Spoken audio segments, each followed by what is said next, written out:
안녕하세요. 연봉을 많이 받는다 해도 카드 리볼빙을 쓴다라고 하면 사실상 그냥 경제적인 상태가 가게의 경제적인 상태가 그냥 엉망이 됐다라고 보면 맞겠습니다. 신용등급이 1등급이다. 카드 리볼빙 쓰는 순간 신용등급 맛이 갑니다. 그리고 뭐 연봉 8천만원 받는다. 많이 받는 겁니다. 그런데 그냥 당연한 것처럼 생각하는 이들이 있는 거죠. 세상에 당연한 게 없는데요. 총부채 원리금 상환 비율 DSR 규제 때문에 이제 빚을 갚을 수 있는 수준만큼만 대출이 가능한 거죠. 이미 미리 빚을 냈던 사람들 DSR이 40%가 아니라 50%, 60%, 70%그 이상에 해당되는 사람들이 많다고 합니다. 그들은 결국에는 몰락할 수밖에 없습니다. 몇 년 전에 빚을 냈던 사람들 대출 이자가 100만원이던 게 이제 200만원이고 그 다음에 내년이 되면 300이 될 수 있다는 거죠. 점점 더 충격스럽고 점점 더 상황이 안 좋아질 거다라고 봐야 되겠습니다. 이제 받는 월급은 많아도 쓰는 돈이 많거나 이자 나가는 게 감당이 안 되면 어떻게 됩니까? 그냥 이제 적자 인생 되는 거죠. 적자 인생. 적자 인생으로 계속 잘 지낼 수 있겠냐? 아니죠. 힘듭니다.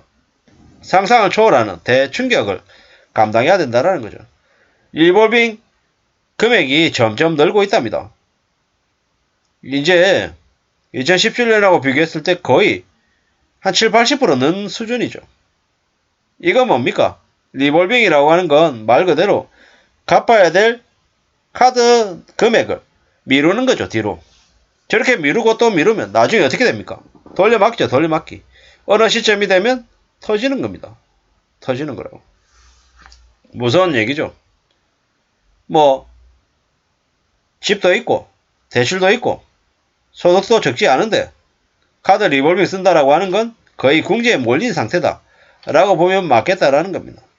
카드 리볼빙 사용자가 2017년에 222만 명에서 지금 213만 명이랍니다. 카드 리볼빙 쓰는 사람들의 경제 상태는 거의 궁지로 거의 끝까지 가 있는 상태다라고 봐도 하나도 이상하지 않겠다라는 겁니다. 무서운 얘기죠.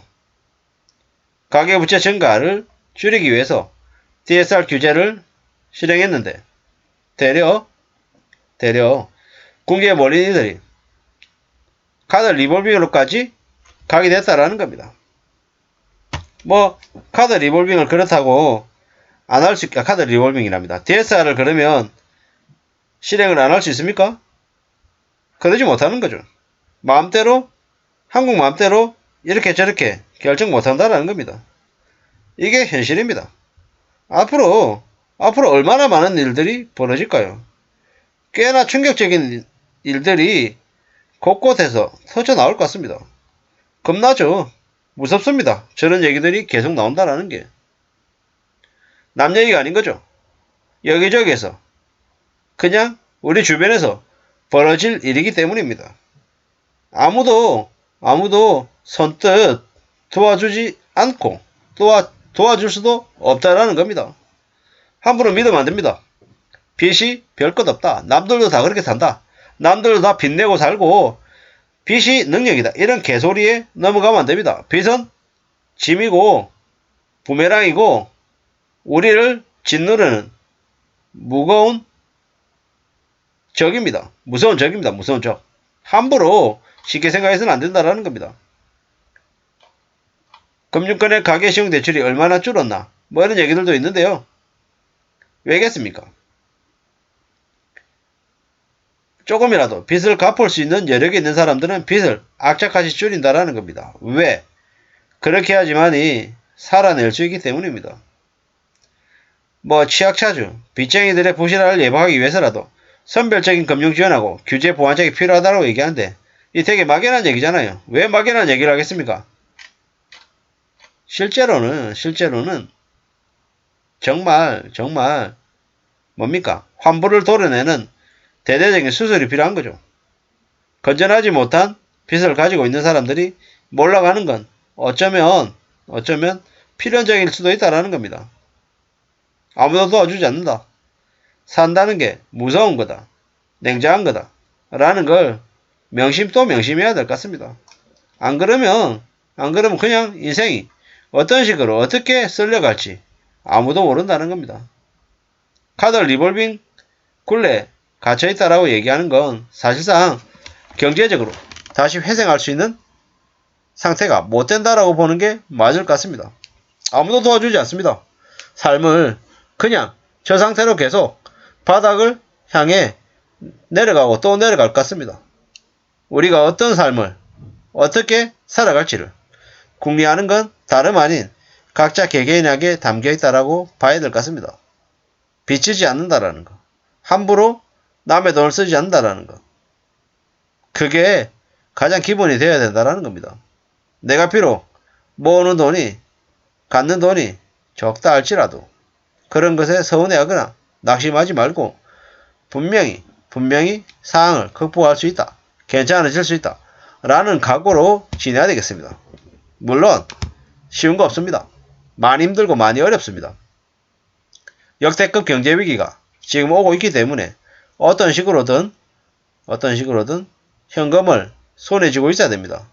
단돈 5만원, 단돈 10만원이라도 내 손에 쥐고 있으면 그래도 삶이 좀 괜찮아집니다. 근데 그렇지 않다면, 그렇지 못하다면 어떻게 되겠습니까? 그냥 서글프고 서럽고 엉망이 되는 거죠. 이제 앞으로 점점 부동산 투기나 주식 투기 때문에 궁지로 내몰리는 사람들이 많다고 합니다. 그런 사람들이 쓰는 마지막 단계가 카드 리볼빙입니다.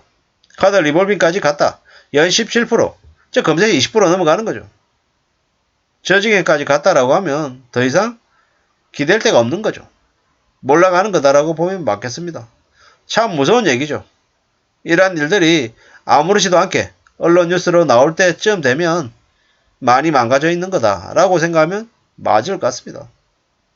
참 앞으로 어떻게 살까? 어떤 일들이 더 벌어질까? 이런저런 걱정들이 많이 되죠. 하루에 11시간 페이지 줘서 겨우 만원 버는 한국 노인의 상태가 우리의 노후가 되지 않아야 될 텐데 그런 생각들, 저런 생각들을 계속합니다. 이런 시국에 이제 부동산이나 주식 투자에 함부로 나설 수 없다라고 생각해야 됩니다. 앞으로 주식시장도 부동산도 계속 차갑게 식어갈 것 같습니다. 2020년, 2021년 문재인 정부 기간 동안에 정부 부채가 너무 많이 늘었고요.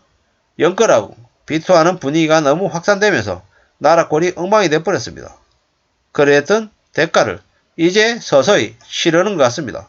정신 바짝 차리고 더 보수적으로 살아야 될 것 같습니다. 이상입니다.